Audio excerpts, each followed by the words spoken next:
Buying a Nissan in 2026 is a numbers game, and I can tell most people are getting it wrong. I've seen people spend $15,000 on a Nissan and end up paying half that again in repairs. This video will discuss 4 engines that you need to avoid, and one that actually works in your favor. Nissan engines to be avoided. Nissan 2.5 liters plus CVT, Altima, Rogue, Sentra, 2013 to 2019. The first one looks like a deal, and that's exactly why people keep buying it. The 2.5 liter paired with Nissan's CVT, mostly in Altimas, Rogues, and Sentras from 2013 to 2019. You'll see these everywhere for $6,000 to $10,000, sometimes even less. On paper, it makes perfect sense. It's cheap to buy, fuel efficient, and comfortable enough for daily use. I've seen plenty of people go for it thinking they found a smart, budget-friendly option. It looks like the kind of car that saves you money up front, especially compared to more expensive alternatives in the same segment. Then the transmission starts slipping. Sometimes it hesitates when you accelerate, other times it overheats, and in some cases it just fails without much warning. And the problem is, this isn't a small or manageable fix. Once it goes, you're looking at a major repair that immediately changes the entire cost of owning the car. You're looking at $3,000 to $5,000 for a replacement, sometimes more than half the value of the car itself. Here's the part that doesn't add up.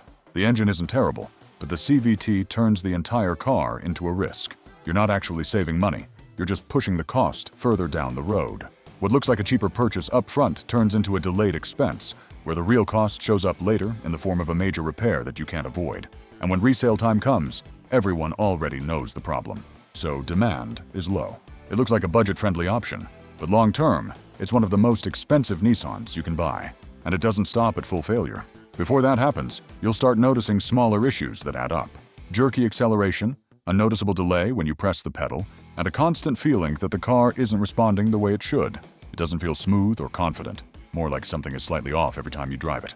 I've seen owners ignore these signs, hoping it's nothing serious, until the repair becomes unavoidable. Even regular maintenance doesn't fully protect you here. You can change the CVT fluid, drive carefully, and still end up with the same outcome. This is what makes it so frustrating when you're doing everything right, and the car still lets you down. And when that happens, most people don't even repair it. They end up selling it at a loss, or trading it in for far less than expected, so that cheap price you started with ends up costing you twice. Nissan 3.5 liter V, 6 plus CVT, Maxima, Pathfinder, 2013 to 2020. This one is the opposite problem. It doesn't feel like a budget option. It feels like a step up in every way. More power, better comfort, and something that seems worth paying extra for. The 3.5 liter V6 in the Maxima and Pathfinder feels strong, smooth, and actually quick. You'll find these between $12,000 to $25,000, and I can see why people justify the price. It feels like you're getting performance and comfort in one package. The issue is the same, but now it's more expensive. That CVT is handling close to 300 horsepower, and over time, it simply doesn't hold up the way it should. The added power puts more stress on the transmission, especially under daily driving conditions like traffic, highway merging, or carrying load. I've seen owners start with small symptoms, slight shuddering, delayed acceleration, or inconsistent response. At first, it feels manageable, but those signs usually get worse over time. Eventually, it leads to full transmission failure, and by that point the repair isn't optional, it's unavoidable. And when it fails, the numbers get worse fast. You're looking at $4,000 to $6,000 for a replacement, and on a car you already paid $15,000 to $20,000 for, that kind of repair hits hard. It doesn't just feel expensive, it makes the entire purchase hard to justify. The engine itself is solid, but the pairing ruins it. You're paying more money for the same weak point, just with a bigger bill attached to it. And here's where the math really falls apart. If you're already spending that kind of money, you expect long-term reliability, not a major repair waiting in the background. I've seen people justify it because of the power, the comfort, the features, but none of that matters when the transmission becomes the limiting factor. You're essentially buying a stronger engine that you can't fully rely on. And over time, that confidence disappears. Instead of enjoying the car, you end up worrying about when the problem will show up. And that's not how a $20,000 car should feel.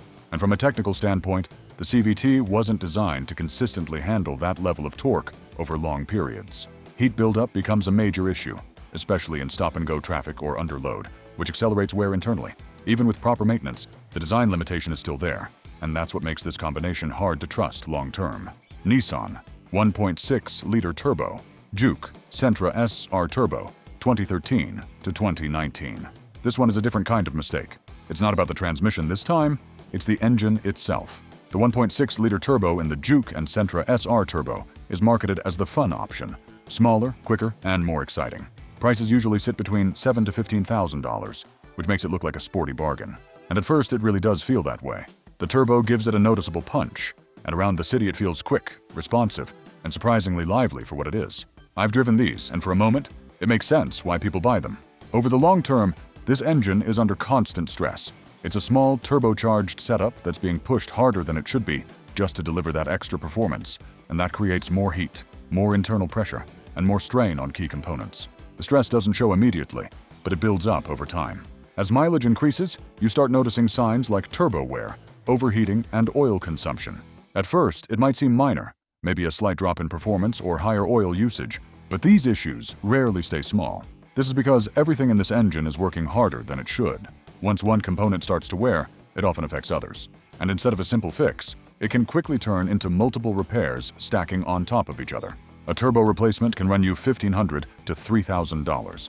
If things get worse, engine repairs can climb even higher. You're not getting enough performance to justify that risk. It's not fast enough to be worth the cost, and not reliable enough to ignore it. The bigger issue is consistency. I've seen some of these run fine, while others start developing problems much earlier than expected, making it hard to know what you're really getting. The kind of unpredictability is what makes it hard to recommend, as you don't really know what you're getting long term. So instead of enjoying the car, you end up second-guessing it, constantly watching for signs, listening for unusual noises, and wondering if something is about to go wrong. And for a car in this price range, that simply doesn't make sense. Nissan 2.0-liter VC Turbo, Altima, Infiniti QX50/QX55, 2019 Plus. This is the one that looks like the smartest choice. Newer, more efficient, and more advanced. Nissan's variable compression turbo engine sounds impressive on paper, and in cars like the Altima and QX50, it delivers smooth power and good fuel economy.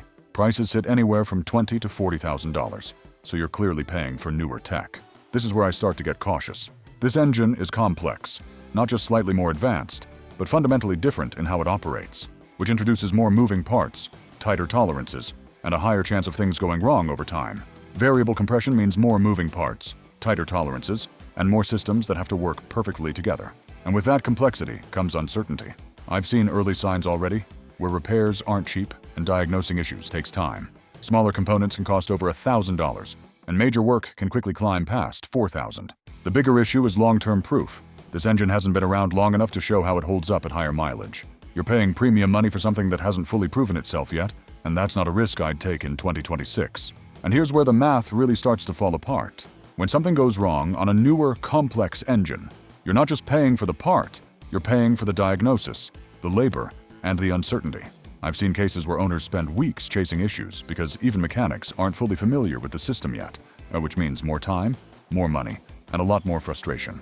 You're also dealing with depreciation at the same time. A $30,000 car can drop $10,000 in value over a few years. And if you add one major repair on top of that, you're deep into a loss. So now you're not just paying for the car, you're paying for the risk of being an early adopter. And in most cases, that's not worth it. From a technical perspective, the VC Turbo relies on a multi-link system to continuously adjust compression ratios, which adds mechanical complexity that traditional engines simply don't have. You also have direct injection, turbocharging, and high-pressure fuel systems all working together, which increases heat and stress. Over time, that combination can lead to carbon buildup, sensor failures, and expensive troubleshooting. And unlike older engines, you don't have years of proven fixes or widely available low-cost aftermarket solutions to fall back on. Instead, you're relying on newer components that are more expensive, harder to source, and often require specialized labor to diagnose and repair. This means longer downtime, higher labor costs, and fewer mechanics who are fully confident working on it. On top of that, there's limited long-term data, so you don't really know how these engines hold up past higher mileage. This uncertainty doesn't just increase repair risk, it affects the entire ownership experience, from cost to reliability to resale. Quick thing, if this is helping you avoid a bad engine, hit like and subscribe. The last one I'm about to show you is the only Nissan engine here that actually holds up long-term, without surprise repair bills, and it's the one most people completely overlook. Nissan engine worth buying. Nissan 3.5-liter VQV6 350Z 370Z Frontier. And this is where everything finally starts to make sense. The 3.5-liter VQV6. It is not the newest engine or the most advanced, but easily the smartest one you can buy in 2026. You'll find it in cars like the 350Z, 370Z, and the Frontier. usually anywhere from $10,000 to $25,000 depending on condition. What makes this engine different is simple. It's been around for years, refined over time, and used across multiple platforms. I can tell you exactly what goes wrong with it, how much it costs, and how to fix it, and that kind of predictability matters more than anything. From a technical standpoint, this engine is built for durability. It uses a strong aluminum block design, a timing chain instead of a belt, and a naturally aspirated setup, which means no turbo stress, no high-pressure systems, and fewer failure points overall. The power delivery is linear, the engine isn't constantly under strain, and it handles mileage much better than smaller boosted engines. Maintenance is straightforward. You're dealing with smaller, manageable issues instead of one major failure waiting to happen. Parts are everywhere, labor is familiar, and there's no weak system like a CVT dragging the whole car down. Common issues like valve cover leaks, coil packs, or sensors are relatively inexpensive and well understood. You're not buying the newest Nissan, but the one that's already proven it won't cost you later.